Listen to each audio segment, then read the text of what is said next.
김종현의 스포츠.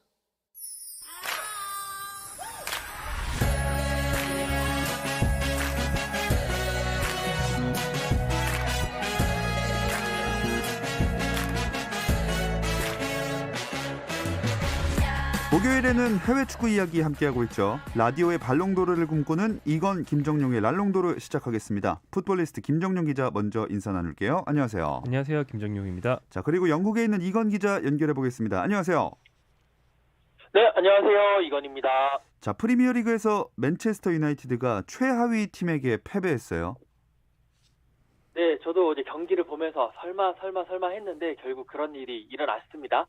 맨유는 그 홈에서 열린 그 최하위 팀 셰필드 유나이티드와의 경기에서 1대2로 졌는데요. 맨유가 최근 리그 13경기에서 10승 3무 정말 무패 행진을 달리면서 꼴찌 팀인 셰필드 정도는 그냥 가뿐하게 이길 것이다 라는 그런 전망이 많았는데 결국 맨유는 상당히 고전 끝에 1대2로 지면서 승리를 추가하지 못했고요. 승점 40점 리그 2위에 머물렀습니다. 맨시티보다 이제 한 점이 이제 적은 그런 위치고요. 셰필드는 그 전까지 이제 그 1승밖에 없었는데 이제 두 번째 승리를 추가를 하면서 승점 8점을 기록을 해서 여전히 꼴찌긴 하지만 그 앞에 있는 19위 웨스트 브로미치와의 승점 격차를 3점으로 줄였습니다. 네. 맨유는 주전 선수들 거의 투입했는데도 이런 결과가 나온 건가요? 네, 거의 한 90% 정도는 나왔다고 보셔도 될 것 같습니다.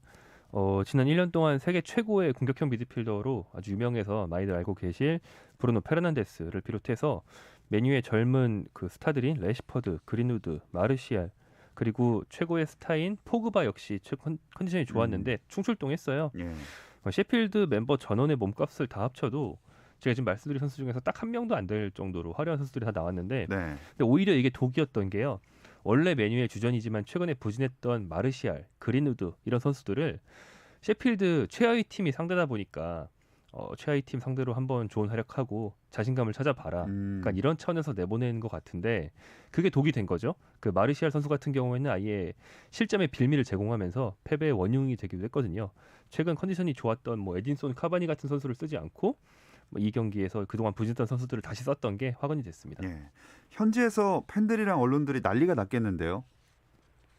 네, 뭐 오늘 아침 신문을 보니까 아주 엄청난 호평들이 날아 들어오고 있습니다. 뭐 영국 스카이 스포츠 같은 경우에는요, 경기 끝난 후에 맨유 선수들 평점을 매겼는데 이제 보통 한 7점 정도 되면 잘했다라는 평가를 받아야 되는데 7점을 받은 선수들이 한 명도 없고요. 그나마 이제 골을 넣은 맥과이어 정도 그리고 이제 그 측면에서 좋은 모습을 보였던 텔레스 정도만 6점을 받았고 나머지 선수는 다 5점 뭐 이 정도 되고요. 골키퍼 2골을 허용한 데헤아 같은 경우는 4점. 그리고 또 정말 공격수로서 제대로 된 모습을 못 보여줬던 마르시알도 4점에 그쳤습니다. 전체적으로 이 꼴찌 팀에게 지면서 상당히 맨유의 그런 자존심에 금이 갔다. 맨유를 놀리는 그런 문구들도 많이 나오고 상당히 안 좋은 평가들이 줄을 이뤘습니다. 네. 게다가 더 뼈아픈 게 1위로 도약할 수 있었는데 이렇게 되면 맨시티가 그대로 1위이겠네요. 네, 저희가 맨체스터 유나이티드가 1위에 올랐다고 이 방송 지난 시간에 얘기했었는데 벌써 이렇게 많이 바뀌었습니다. 맨체스터 시티는 맨유보다 한 경기를 덜 치르고도 1위인데요. 최근 컵 대회 포함해서 무려 11연승. 그러니까 11경기 무패가 아니고 11경기 전승을 달리는 엄청난 기세를 보여주고 있고요. 그래서 맨유와 승점을 앞서서 한 경기 덜 치렀음에도 불구하고 1위로 올라섰고 맨유 입장에서는 승점 딱 1점 차로 3위 레스터 시티도 맨유를 추격해오고 있어요. 예. 그렇기 때문에 위보다 아래를 더 신경 써야 되는 상황이라서 상당히 좀 곤란한 선두에서 더 많이 미끄러질 수 있는 상황이 됐습니다. 그렇습니다. 그리고 램파드 감독 경질한 첼시도 오늘 경기를 했군요. 네, 최근 부진한 울버햄턴 원더러스를 상대했는데요. 0대0 무승부를 거뒀습니다. 신임 토마스 투헬 감독은 라인업을 많이 바꿨어요.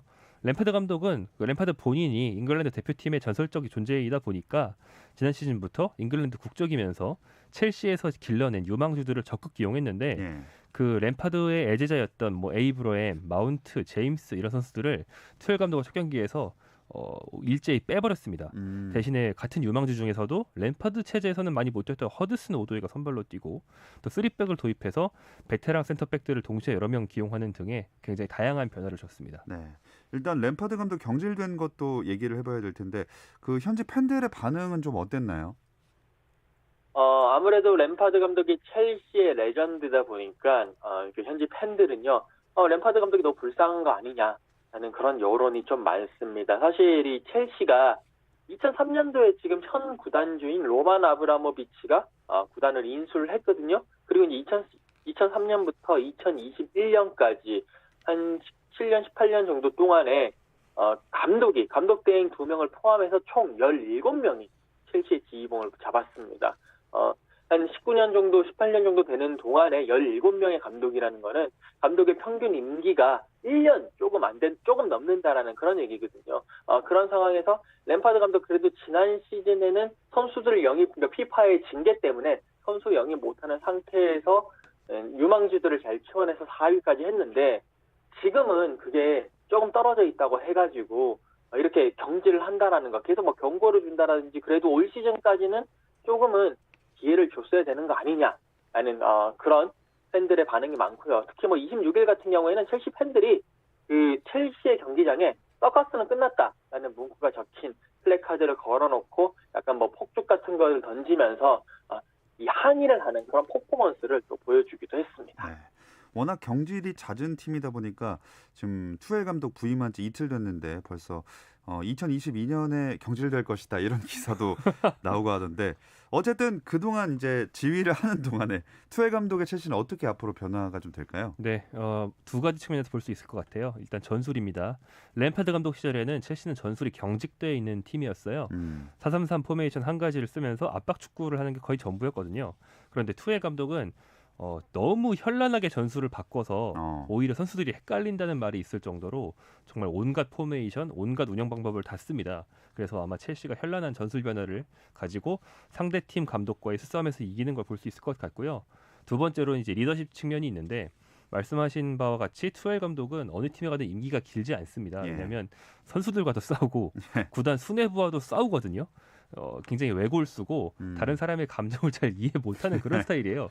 그래서 좀 감독들 목숨이 파리 목숨인 것으로 유명한 첼시 같은 팀에서는 분명히 상층부와 가까운 시일 내에 싸울 것이다. 이런 전망이 있습니다. 네. 더선에서 2022년 5월에 경질될 것이다 이렇게 예측을 예측이라보다 예언이네요. 예언. 네. 네, 어떻게 될지 한번 지켜봐야겠습니다. 현지에서는 어떤 기대들 하고 있나요? 네, 뭐 더선에서 그런 보도가 나올 만큼 현지에서도 뭐 큰 기대는 하지 않는 분위기입니다. 일단 투엘 감독의 뭐 이미지가 김종현 기자가 얘기해준 대로 뭐 그런 이미지가 안 좋은 이미지가 있고 특히 이 영국인들이 가지고 있는 독일인에 대한 선입견에 대표 주자라고 볼 수 있어요. 이 투엘 감독이 무뚝뚝하고 유머 없고 냉정하고 좀 기계 같다. 이게 이제 같은 독일 감독인 그 위르겐 클럽 감독은 정말 화법도 능수능란하고 감정 표현이 확실해서 인기가 좋은데 투엘 감독은 전혀 그렇지 않거든요. 그래서 이 영국 현지에서는 투엘 감독에 대해서 항상 그 투엘 감독을 얘기하면서 미친 천재다라고 부르기도 하거든요. 그렇기 때문에 그만큼 뭐 전술 화려하고 이런 건 좋은데 분명히 이제 선수들과 싸우고 이사진과 싸울 거다. 결국 뭐 오늘 이제 신문에서도 첼시에서 첫 경기에서 승리하지 못한 5번째 감독이 됐는데 그 감독들의 평균 부임 기간이 1년 정도도 안 됐다라는 기사를 낼 정도로 그렇게 오래 가지는 못할 거다. 뭐 팀 컵대회 정도 우승을 할 수는 있겠지만 그렇게 첼시의 마크를 달고는 2년까지는 못 있을 것 같다라는 그런 예상들이 많이 나오고 있습니다. 네, 과연 이런 우려의 시선을 뒤집을 수 있을지 개인적으로도 좀 기대가 되고요. 한편 우승 후보 리버풀은 5위에 지금 자리하고 있습니다. 내일 토트넘을 만나네요. 네, 빅매치죠. 두 팀 다 이번 시즌 한 번씩은 1위에 올라온 팀들인데 지금 리버풀이 5위, 토트넘은 6위. 두 팀 다 많이 떨어져 있습니다. 내일 새벽 5시에 경기를 합니다. 네, 승점도 한 점 차고 국내에서만큼이나 현지에서도 관심이 클 것 같아요. 네, 맞습니다. 일단 이 경기의 모든 포커스들이 상당히 맞춰져 있고요. 근데 이제 지난번에 이 양 팀이 작년 12월 달에 한번 맞부딪혔는데 그때는 손흥민 선수가 골을 넣고 이제 빠져나가고 난 이후에 마지막에 리버풀이 피르미누가 골을 이제 넣으면서 리버풀이 2대1로 이겼는데 그때는 리버풀이 정말 잘 나가고 있었을 때였습니다. 그런데 지금 리버풀은 좀 흔들리고 있거든요. 지난번에 이제 홈 무패 행진이 68경기에서 멈췄고 FA컵에서도 이제 올드 트래포드 원정을 갔다가 패배를 하면서 탈락을 했고요. 주전 수비수들 판다이크가 부상을 계속 당하고 있는 상태에서 최근 7경기에서 1승밖에 못 거뒀어요. 특히 이제 그 FA컵 원정 경기에서는 3골을 넣긴 했습니다만 전체적으로 이 공격력이 좀 떨어지는 최악의 부진을 보여주고 있습니다. 단 이제 그 반면에 토트넘은 지금 8경기 동안에 패배가 없기 때문에 이 경기 상당히 치열한 경기가 될 것이다라고 관심이 크게 이제 불러일으키고 네. 있습니다. 이 살라 선수랑 손흥민의 득점 여부도 관심을 끄는 경기죠. 네, 현재까지 프리미어리그 득점 순위 1위가 모하메드 살라거든요. 근데 2위와 3위가 공동 2위가 케인과 손흥민입니다. 예. 그러니까 득점 순위 1, 2, 3위가 모두 모여서 치르는 경기이기 때문에 뭐 결과뿐 아니라 개인 성적도 굉장히 큰 기대를 모으고 있습니다.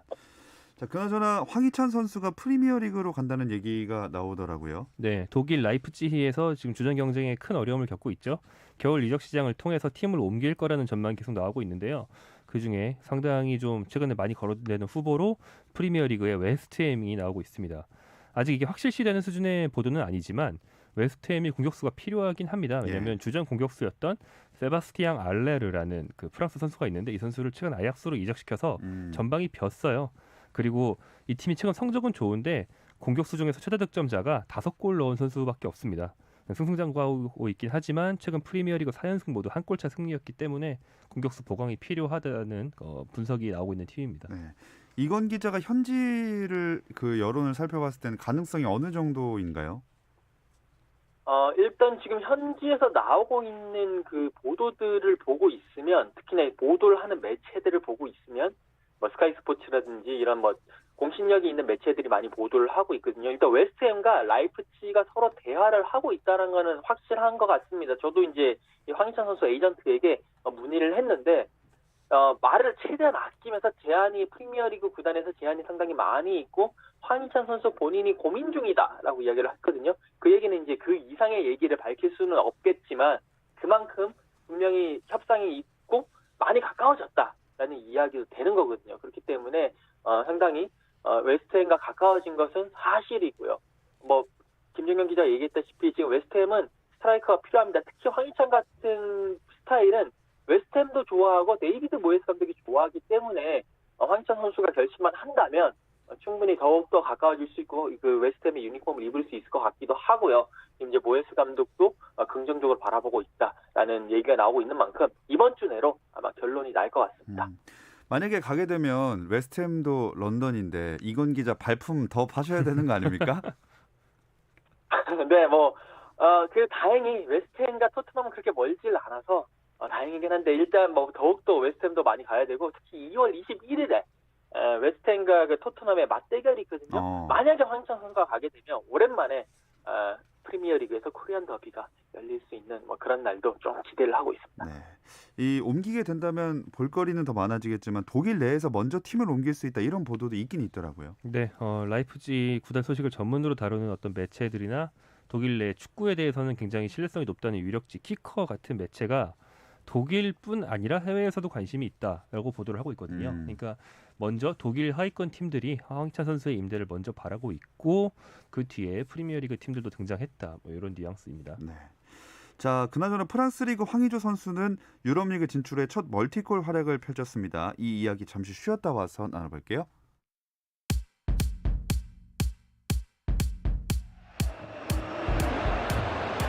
Options. Messi gets it back. Messi! Suarez puts it on the plate and Messi. 현장의 소리, 레전드들의 이야기. 스포츠에서 모두 다 만나보세요. 김종현의 스포츠. 해외 축구 이야기 나누는 라디오의 발롱도르 이건 김정용의 랄롱도르 듣고 계시고요. 풋볼리스트 김정용 기자, 영국의 이건 축구 전문 기자와 함께하고 있습니다. 지난 24일이었죠. 황의조 선수의 발끝에서 멀티골이 터져 나왔네요. 네, 유럽 무대 진출 후 첫 멀티골입니다. 보르도의 홈 경기였고요. 앙제를 상대로 했는데 전반 8분과 전반 11분 굉장히 일찌감치 두 골을 넣으면서 팀의 2대1 승리를 이끌었습니다. 이 골을 통해서 황의조 선수는 이번 시즌 5골 2도움에 도달했고요. 프랑스 리그에 지난 시즌 진출했죠. 약 1년 반 동안 유럽 생활을 하면서 처음 멀티골을 기록하게 됐습니다. 또 팀 내 최다 득점자 겸 최다 공격 포인트 선수로도 올라섰습니다. 네. 이 원톱이라는 좀 잘 맞는 옷을 입어서 그렇다 이런 분석이 있는데 어떻게 보시나요? 네, 최근 공격수로 뛰면서 확실히 골이 늘어나고 그게 팀 승리로 이어지고 있고요. 시즌 초반에는 이 팀의 1987년생 왕년에 프랑스에서 굉장히 스타였던 공격수인 아템 베나르파라는 선수가 있는데 이 베나르파에게 전술을 다 맞추면서 황의조가 자리를 양보하고 측면으로 밀려났었거든요. 근데 최근에는 좀 다재다능한 베나르파 선수가 미드필더로 오히려 내려가고 최전방에 황의조를 놓는 쪽으로 조합을 맞췄고 이게 효과를 더 많이 보고 있고요. 근데 좀 웃긴 거는 사실은 왼쪽 윙어 중에서도 황의조 선수가 제일 잘해요. 예. 그래서 이날 앙자와의 경기에서도 황의조가 2골을 넣었는데 후반에 밀리니까 측면 수비 가담을 황의조보다 잘하는 측면 미드필더가 없는 거예요. 아하. 결국 황의조 선수를 2골 넣었는데도 예. 왼쪽 미드필더로 옮겨서 너 이제부터 측면 수비 좀 해줄래? 이렇게 감독이 요구해서 그때부터 수비만 했습니다. 아예 또 다 잘하다 보니까 발생하는 현상인 것 같은데 요새 기세가 하도 좋아서 리그왕 2주의 선수로도 뽑혔다고요.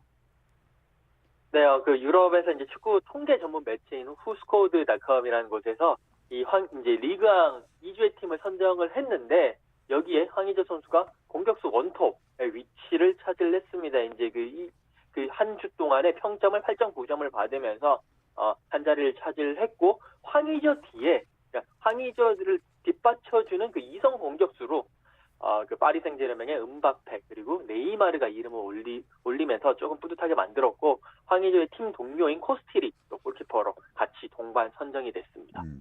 뭐 이주혜 선수에 함께 포함됐다고 동급이다 이렇게 말하기는 어폐가 약간 있지만 확실히 인정받는 모습인 것 같긴 하네요. 네, 맞습니다.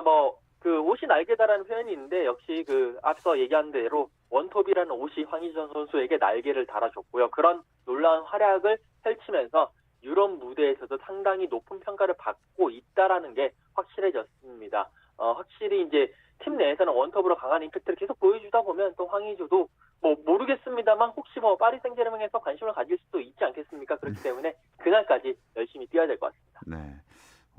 갑자기 파리 생제르맹까지 이렇게 좀 이렇게 도약을 많이 하는 것 같긴 한데 그래도 부진에 대한 염려는 넣어도 될 것 같아요. 네, 뭐 이제는 아까 5골 2개 도움이라고 말씀드렸는데 시즌 반환점을 막 도는 시점이기 때문에 지금 페이스를 유지한다면 또 공격수로 자리를 옮긴 지 얼마 안 됐으니까 한 시즌 10골 정도를 기대해 볼 수 있는 시즌이 되어가고 있고요.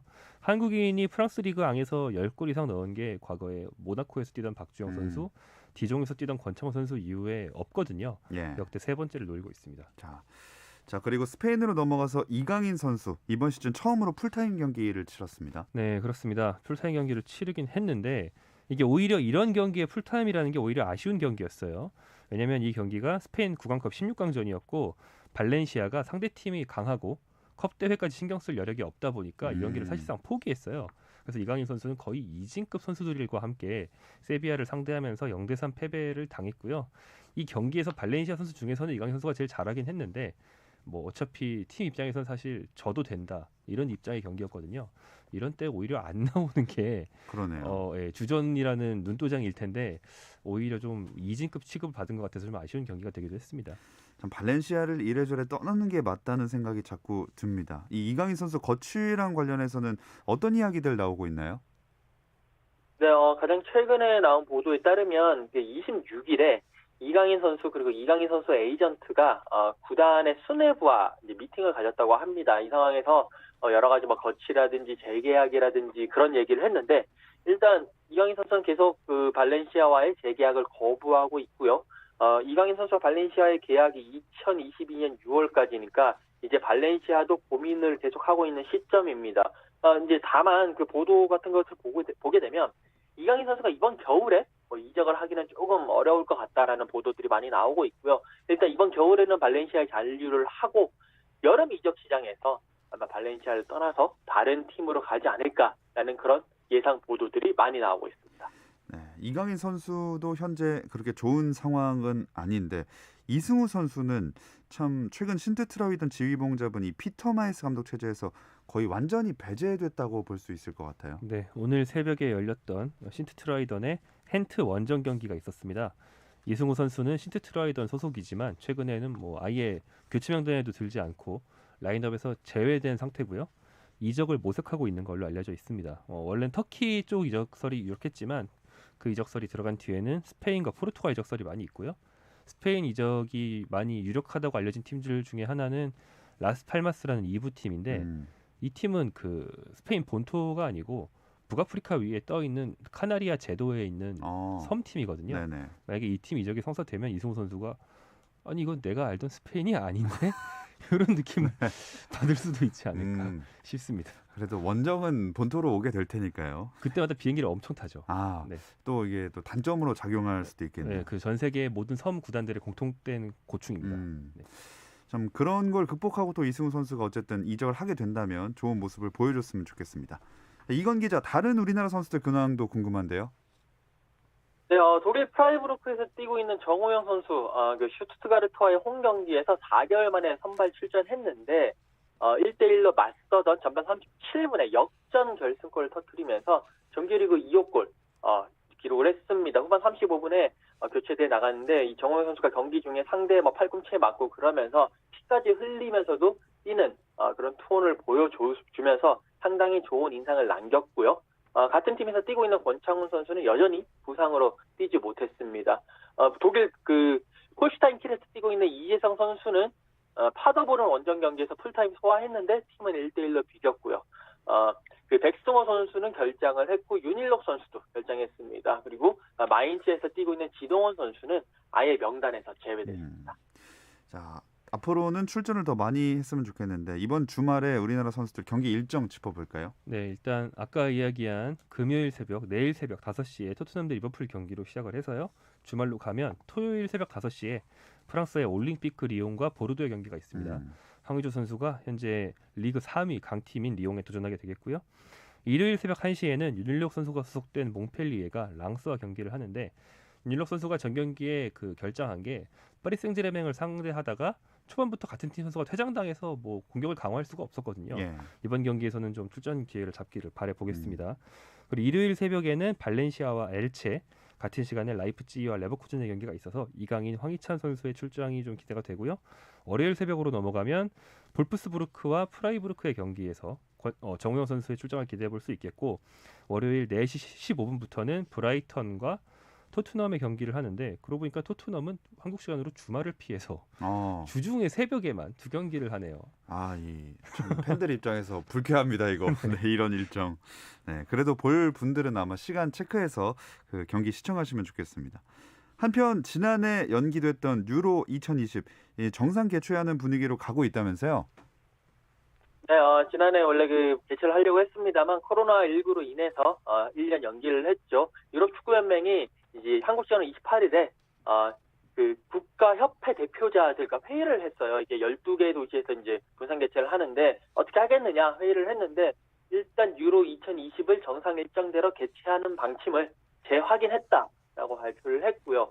이게 유로 2020이 이제 올해, 그러니까 지난해 60주년을 맞는데 지난해 6월에서 7월 사이에 12개국 12개 도시에서 개최할 예정이었지만 이제 변수로, 그러니까 코로나 때문에 연기가 됐고 결국 올해 6월 11일 개막을 앞두고 있는데 일단 정상 개최하자고 했으니까 조금 더 어떻게 세부사항 어떻게 할지 조금 더 지켜봐야 될 것 같습니다.